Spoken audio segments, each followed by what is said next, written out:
In this video, we'll look at the Facebook shortcuts, quick ways to get to the pages, the groups, the things you want to see. Here we go.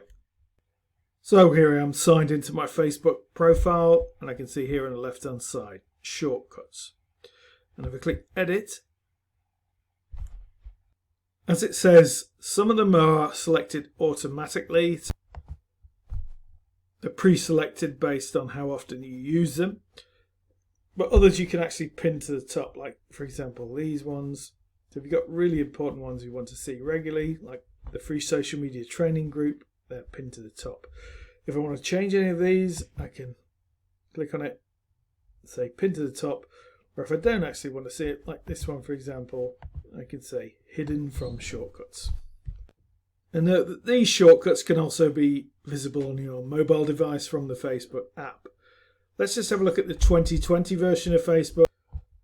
So I'll just say switch to new Facebook.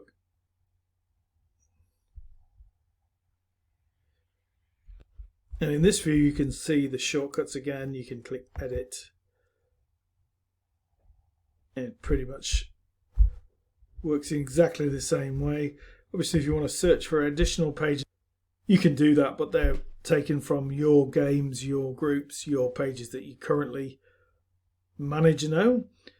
So that's effectively it. It's a really good way to get there a bit faster. Instead of going through all the menu options to get to the pages, you can go straight there with a quick shortcut.